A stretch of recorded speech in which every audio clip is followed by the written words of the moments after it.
भारत रत्न भीमराव अंबेडकर जी की जयंती पर हम सब ने आज उनको श्रद्धासुमन और पुष्पांजलि करी है, अर्पित की है, उनको याद किया, स्मरण किया है।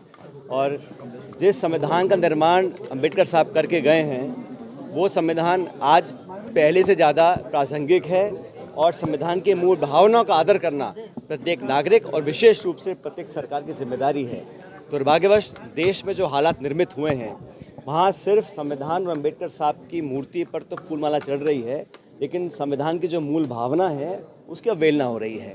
जो वंचित वर्ग है, जो शोषित है, जो पिछड़ा है, जो दलित आदिवासी है, उन सब लोगों को एक अलग तरह के माहौल में जीने के लिए विवश आज की व्यवस्था ने कर रखा है, जो बड़ा दुर्भाग्यपूर्ण है। मैं चाहता हूँ कि इस देश में हम सब लोग जिन संवैधानिक संस्थाओं को पिछले 70 साल से अलग अलग सरकारों ने पोषित किया है, वर्तमान सरकार चाहे वो प्रदेश की हो चाहे केंद्र की हो, उन सरकारों ने उन संस्थाओं को खोखला करने का काम किया है, कमज़ोर करने का काम किया है और ये लोकतांत्रिक व्यवस्था के लिए कोई शुभ संकेत नहीं है।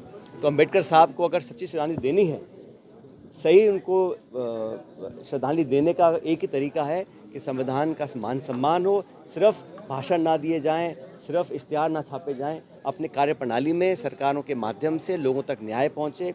आज दलितों के साथ क्या हो रहा है, जो वंचित वर्ग हैं उनके साथ जानबूझकर उनको प्रताड़ित किया जाता है और असामाजिक तत्वों को लगातार छूट मिलती है। उनके हौसले बुलंद क्यों हैं? देश में अनेक ऐसे घटनाएं घट रही हैं जिसके लिए कोई जवाबदेही तय नहीं कर पा रहा है। तो मैं उम्मीद करता हूं कि दोनों सरकारें, चाहे जयपुर की हो चाहे दिल्ली की हो, उन सरकारों को उस रास्ते पर चलना चाहिए जो अम्बेडकर साहब को देखा गए हैं। कह रहे हैं कि वसुंधरा राजे को चाहिए पूरे राजस्थान में अपनी बात रखे। मैंने गलत नहीं कहा, वो पूरे प्रदेश के मुख्यमंत्री थी।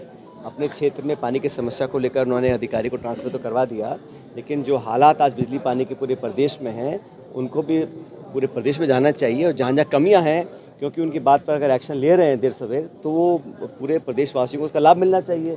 पूरे प्रदेश में दौरा करें, वहाँ पे कमियों को बताएं सरकार को और सरकार उस पर एक्शन ले।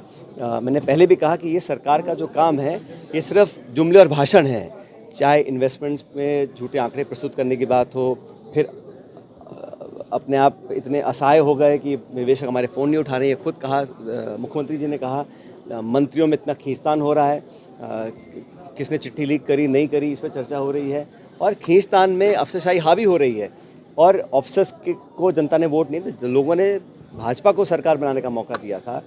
तो ये जानबूझ के अब परिसीमन कर रहे हैं। परिसीमन हमारी सरकार में भी किया था, मैं सरकार का पार्ट था।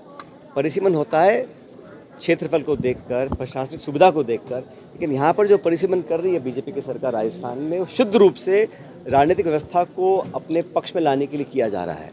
तो ये जो है ये दुर्भावना से काम हो रहा है। कोर्ट कचहरी हम जाएंगे निश्चित रूप से, लेकिन ये जो काम करने का तरीका है परिसीमन को लेकर, वार्ड पंचायतों का जो पुनर्गठन किया जा रहा है, वोट को देखकर, वोटिंग पैटर्न्स को देखकर ये निर्णय लिए जा रहे हैं, जो बिल्कुल पॉलिटिकल दृष्टिकोण से किया जा रहा है, जो गलत है, जो संविधान के भावना से बिल्कुल विपरीत है, उसका हम सब विरोध करेंगे। वक्फ बिल को लेकर अब लगातार जो प्रदर्शन था वो हिंसक होता जा रहा है कि नहीं, हम सभी ने कहा है कि हिंसा कोई रास्ता नहीं है। इसमें हमारी पार्टी ने, इंडिया अलायंस ने पुरजोर उसका विरोध किया, जो सिलेक्ट कमेटी बनी उस कमेटी में विरोध किया, लेकिन सरकार ने संख्या बल के आधार पर उसको पारित करवा लिया है। लेकिन मुझे लगता है इसको सब लोग चैलेंज भी कर रहे हैं, जो न्यायपालिका का दरवाज़ा है उसको भी खटखटाएंगे। लेकिन मैं बार बार कहता हूँ कि ये जो बिल बनाया है ये सिर्फ और सिर्फ लोगों का ध्यान डाइवर्ट करने के लिए बनाया है। जो अमेरिका ने टैरिफ लगा दिए हैं, जो अर्थव्यवस्था के हाल हो गए हैं, जो ऐतिहासिक ऋण इस देश के ऊपर है, उससे ध्यान हटाने के लिए सरकार इस प्रकार की कार्रवाई हमेशा करती आई है। लेकिन मुझे लगता है कि ये कोई लाभ नहीं, कोई फ़ायदा नहीं पहुंचा रहे हैं, समाज को तोड़ने का काम कर रहे हैं। धर्म के नाम पर सरकार लोगों को विभाजित करना चाहती है, जो बहुत ही गलत है। अहमदाबाद अधिवेशन में न्याय पर एक प्रस्ताव आपने रखा है, क्या है वो प्रस्ताव? तो आप सबको मालूम है, जो अधिवेशन हुआ था तो कांग्रेस पार्टी ने जो प्रस्ताव पारित किया है उस प्रस्ताव में साफ साफ लिखा हुआ है कि देश में जो आज हालात बन गए हैं उसका भरपूर मजबूत तरीके से पूरी कांग्रेस पार्टी विरोध करेगी और किसानों को न्याय मिले, जो हमारा वंचित वर्ग है उसके साथ हम लोग दुर्भावना ना रखें, सरकार को मजबूर करेंगे। और कांग्रेस पार्टी ने 2025 को संगठन का वर्ष घोषित किया है। और प्रदेश कांग्रेस कमेटी हो, चाहे अखिल भारतीय कांग्रेस कमेटी हो, अलग अलग हम लोग अपने अभियान चला रहे हैं, ट्रेनिंग कैंप चला रहे हैं। मंडल जिला को हम लोग और मजबूत करेंगे ताकि प्रत्याशी चयन हो या अपनी पार्टी की बात रखने की बात हो। पूरे साल भर अभियान चलेगा, इससे संगठन को और ताकत मिलेगी। और क्योंकि इस साल बहुत ज़्यादा चुनाव नहीं, सिर्फ बिहार का चुनाव है, तो हम लोगों ने इसमें पूरा ध्यान केंद्रित किया। और अधिवेशन से एक मैसेज गया है कि हम लोग चाहते हैं कि जो उदयपुर डिक्लेरेशन था वो पूरी तरह लागू हो और 50% जो पार्टी के पद हैं वो लोगों को दिए जाएं जिनकी आयु 50 साल से कम है, ताकि युवा वर्ग को हम लोग अग्रिम पंक्ति में लाने का काम कर सकें। सर, सवाई माधोपुर में राहुल गांधी आए थे, वहाँ से कांग्रेस जिला अध्यक्ष ने आपके सचिन पायलट को राजस्थान की कमान देनी चाहिए, ये पहलू। मैं तो कल भी मैंने कहीं कहा था, मैं नागौर में था, कि अब 3.5 साल बचे हैं और जनता अभी से ही त्रस्त है और बदलाव के लिए बिल्कुल व्याकुल है। और 3.5 साल के बाद जब चुनाव होंगे 28 में, तो प्रचंड बहुमत लेकर कांग्रेस पार्टी की सरकार बनेगी। कांग्रेस के सभी कार्यकर्ता नेता एडी-जोड़ी का जोड़ लगा रहे हैं। जिसको जो जिम्मेदारी दी है वो उस काम को कर रहा है, बखूबी कर रहा है और एकजुटता से हम लोग चुनाव लड़कर जीतेंगे। क्या सचिन पायलट के हाथ में कमान होगी 2028 में? मैंने कहा ना, जिसको जो जिम्मेदारी दी है वो उस काम को कर रहा है। और हम सब लोग जो राजस्थान से चुनकर जाते हैं, हमारा दायित्व बनता है कि हम पार्टी को मजबूत करें।